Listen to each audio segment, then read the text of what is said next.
We will discuss reverse osmosis. It's abbreviated as RO and it's very common technique. आजकल बहुत ज़्यादा use होने वाली ये टेक्निक है वाटर की प्योरिफिकेशन के लिए घरों में, हॉस्पिटल्स में, इसके अलावा भी कमर्शियल प्लेसेस पे जहाँ जहाँ पे भी लोग अपने तौर पे कोई वाटर की प्योरिफिकेशन का इंतज़ाम करना चाहते हैं तो वो आरओ प्लांट्स को इंस्टॉल कर रहे हैं। और ये प्लांट्स इस साइज़ में अवेलेबल हैं कि इनको घर में भी यूज़ किया जा सकता है और किसी कमर्शियल प्लेस के लिए भी ये अवेलेबल हैं। गवर्नमेंट लेवल पे भी कई जगहों पर रिवर्स ऑस्मोसिस प्लांट्स को यूज़ किया जा रहा है। Above 16,000 plants are in use currently और कितने ही मिलियन लीटर्स पानी जो है वो इससे प्योरीफाई किया जा रहा है। This is one of the technique in which all of the contaminants of water can be removed by a single step. ये ऐसी टेक्निक है कि इससे सारे कंटेमिनेंट्स सिंगल स्टेप में रिमूव किए जा सकते हैं। सारे contaminants means inorganic contaminants as well as organic contaminants, any bacteria, any microbes etcetera, जो भी इस तरह के कंटेमिनेंट्स हैं उनको एक सिंगल स्टेप में सेपरेट किया जा सकता है। This is actually a membrane technology. इस प्रोसेस में मेम्ब्रेन्स यूज होती हैं। This is a membrane technology. Reverse osmosis process was first observed in 1748 by J. A. Nollet,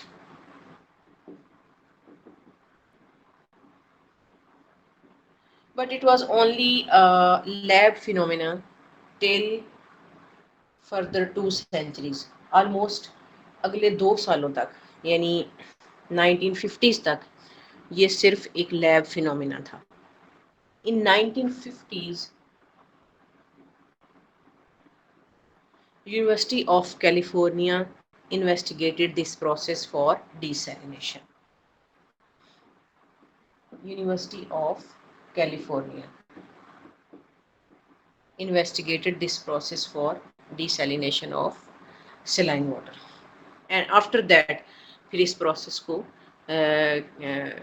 बाकायदा डेवलप किया गया, इंजीनियरिंग की गई और इसके प्लांट्स बनाए गए। और and now this is one of the very common process for purification of water. तो इसका प्रिंसिपल क्या है? Actually this is movement of solvent molecules, not solute molecules.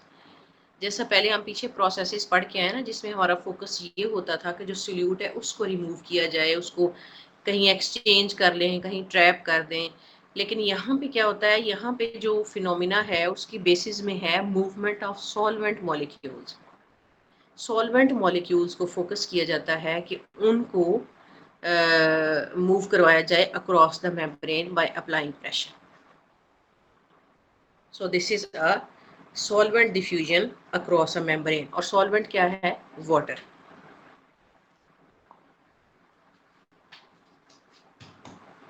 As its name tells us, this is a reverse osmosis. ये क्या process है? ये osmosis का reverse है। You know what is osmosis?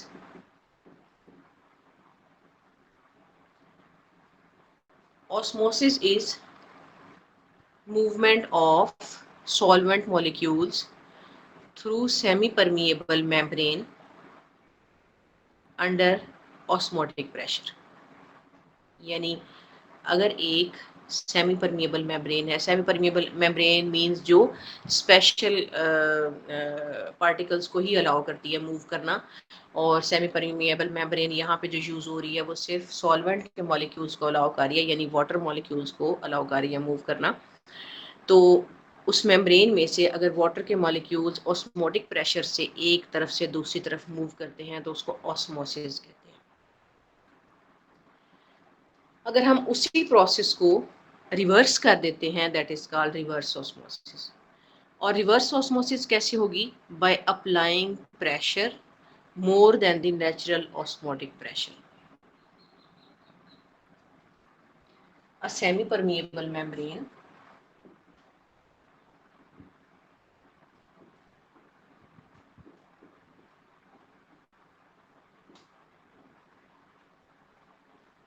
permits solvent molecules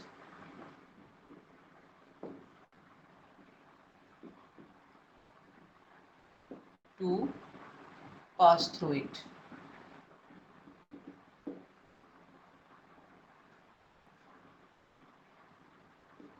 Under osmotic pressure.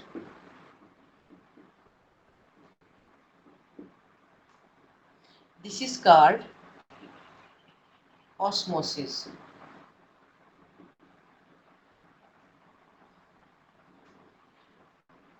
Osmotic pressure क्या है, ये कैसे डेवलप होता है, इसको समझने के लिए आप समझें। डेफिनेटली यहाँ पे अगर एक सेमी परमिएबल मेम्ब्रेन है, suppose this is a semi permeable membrane, और उसकी एक तरफ लेट्स सपोज कोई सॉल्यूशन है जिसमें वाटर है और उसके अंदर सॉल्ट्स डाले हुए,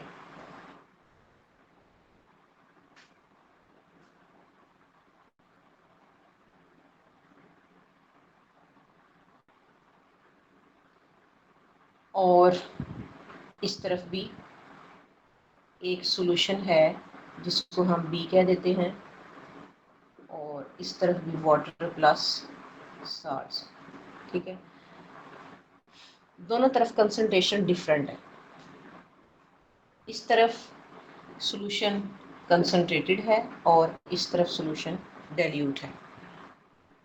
ठीक है, तो नॉर्मल सर्कमस्टांसिस में क्या होता है, solvent molecules move from dilute to the concentrated side. इस डाइल्यूट साइड से कंसंट्रेटेड साइड की तरफ वाटर मॉलिक्यूल्स फ्लो करते हैं। This is osmosis and it happens under osmotic pressure। इस तरफ डाइल्यूट है ना सॉल्यूशन, डाइल्यूट सॉल्यूशन मीन कि सॉल्ट कम है और वाटर के जो मॉलिक्यूल्स हैं वो ज़्यादा हैं as compare to this side. तो क्या होगा कि जो वाटर के ज़्यादा मॉलिक्यूल्स हैं ये एक प्रेशर डिवेलप करेंगे इस सेमी परमिएबल मेम्ब्रेन के ऊपर, और ये मेम्ब्रेन फिर अलाउ करेगी कि वाटर इस डायरेक्शन में मूव करे। वो प्रेशर जहाँ जो यहाँ पे सॉल्वेंट डेवलप करेगा, दैट्स एन ऑस्मोटिक प्रेशर, वो ऑस्मोटिक प्रेशर है। ठीक है, अच्छा, अब अगर इसी प्रेशर को रिवर्स कर दिया जाए, कैसे रिवर्स कर दिया जाए, यानी इस साइड पर प्रेशर अप्लाई किया जाए जिस तरफ वाटर कम है, सॉल्यूशन कंसंट्रेटेड है, एक एक्सटर्नल प्रेशर अप्लाई किया जाए और वो इतना ज़्यादा हो कि वो ऑस्मोटिक प्रेशर से ज़्यादा हो, तो क्या होगा, flow will be reversed, flow reverse हो जाएगा। This external pressure is more than osmotic pressure, external pressure is more than osmotic pressure.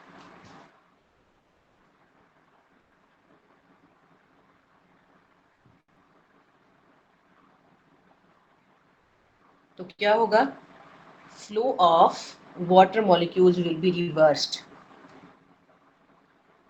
दोबारा से तवज्जो से सुने, this is a semi permeable which is separating two different solutions, solution A and solution B. Solution A is concentrated, more salt is added in it, and solution B is dilute, less salt is added in it. Solvent is water on both sides. In normal situation, what will happen? On the dilute side of solution, water molecules are more. This is a dilute solution. Solvent is more, solute is less. These water molecules will develop a pressure on this membrane. This is osmotic pressure, and according to that osmotic pressure, water will flow from B towards A. यानी dilute से concentrated की तरफ water molecules move करेंगे, concentrated solution की तरफ।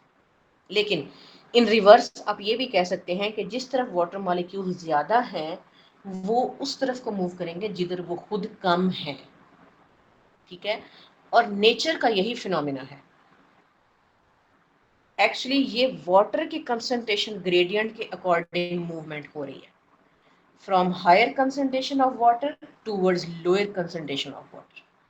ठीक है, ये नेचुरल है, ये ऑस्मोसिस है। अब हम इसको रिवर्स करते हैं। रिवर्स कैसे करेंगे? We will apply a pressure on the side A. This external pressure is more than the osmotic pressure. Ultimately, what will happen? Flow of water molecules will be reversed. ये जो apply किया pressure ये flow को reverse कर देगा, यानी water molecules will move from their lower concentration towards their higher concentration. जिस तरफ वाटर के मॉलिक्यूल्स कम हैं वो उधर से दूसरी तरफ जाएंगे जहां पे वाटर के मॉलिक्यूल ज्यादा हैं। ठीक है, दिस इज रिवर्स ऑस्मोसिस। ये रिवर्स ऑस्मोसिस है। ठीक है, this is principle of reverse osmosis. अब हम इसके प्रोसेस की तरफ चलते हैं, ये कैसे होता है उसके लिए मैं एक स्केच बनाती हूँ।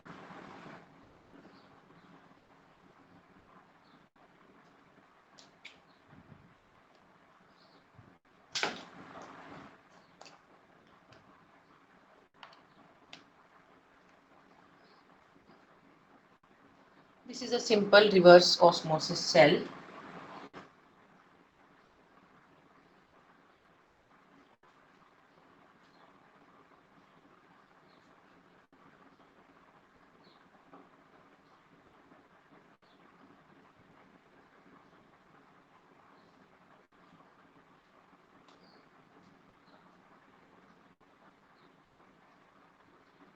Here is a piston on the top of cell.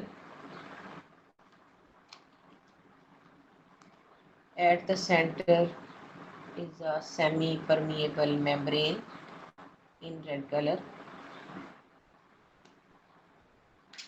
On the upper side is sea water. Sea water means saline water, जिसमें salt है. On the lower side is pure water, जिसमें कोई salt नहीं है, ये सिर्फ और सिर्फ water है. अच्छा, नॉर्मल सिचुएशन में क्या होगा? वाटर हायर कंसंट्रेशन से अपनी लोअर कंसंट्रेशन की तरफ मूव करेगा, लेकिन रिवर्स ऑस्मोसिस में pressure will be applied on the top of cell. External pressure will be applied on the top of cell. As a result of this pressure, water molecules will move from sea water towards pure water. अब क्या होगा? Water के molecules नीचे आते जाएंगे, यहाँ से water collect होता जाएगा इस आउटलेट से, और ऊपर क्या रह जाएगा? सॉल्ट्स रह जाएंगे। और अगर इसके अलावा कुछ और भी होगा, कोई भी कंटेमिनेंट होगा, तो वो सिर्फ इस तरफ रह जाएगा। ये सेमी परमिएबल मेम्ब्रेन चूंकि सिर्फ और सिर्फ वाटर मॉलिक्यूल्स को अलाउ कर रही है इस तरफ आना, तो सिर्फ वाटर मॉलिक्यूल्स ही इस तरफ आएंगे। ठीक है, ये तो बहुत सिंपल आरओ सेल मैंने आपके सामने प्रेजेंट किया है, लेकिन इसका जो सेटअप बनाया जाता है उसमें फिर बाकायदा यहाँ से जो कंसनट्रेटेड वाटर हो जाता है उसको रिमूव करने का पैसेज भी रखा जाता है। अदरवाइज तो फिर ये इतनी सैचुरेट हो जाएगी ये ऊपर वाली जगह के मजीद सेपरेशन थोड़ी देर बाद हो नहीं सकेगी। तो यहाँ पे इसको जो कंसनट्रेटेड ऊपर वाटर कलेक्ट हो जाता है उसको भी कंट्रोल किया जाता है और साइड वाइज उसको भी रिमूव किया जाता है, जिसको रिजेक्ट कहते हैं, उसको रिजेक्ट कर दिया जाता है। ठीक है, this is one of the very efficient process. It is also known as superfiltration और hyperfiltration, इसको ये नाम भी दिए जाते हैं। The semi-permeable membranes are made up of cellulose acetate, polysulfone, polymer से बनी हुई होती हैं ये मेम्ब्रेन्स, जैसे सेलुलोज एसीटेट या पॉलीसल्फोन etcetera, polyamide type membranes use की जाती हैं।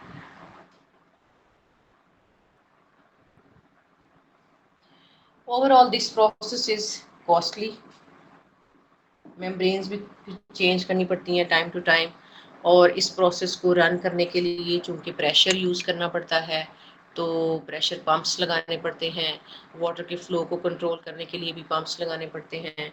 तो ओवरऑल ये प्रोसेस जो है रिलेटिवली कॉस्टली है, but this is one of the very attractive and very common process because purification is achieved in a single step. अच्छा, अब हम तो इसे पढ़ रहे हैं with respect to the softening of water, तो फिर क्या होगा, यहाँ ऊपर होना चाहिए हार्ड वाटर,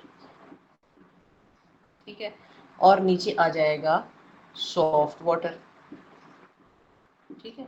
और जो भी इसके हार्डनेस काजिंग आइंस होंगे, चाहे वो एन आइंस हैं या केट आइंस हैं, वो सारे के सारे मेम्ब्रेन के ऊपर की तरफ रिटेंटेट में रिजेक्ट में चले जाएंगे, और जो नीचे की तरफ है वो सॉफ्ट वाटर आ जाएगा, और यहाँ से जो आउटलेट से कलेक्ट होगा दिस इज सॉफ्ट वाटर, ठीक है। So this is last process, and this is the fifth one process.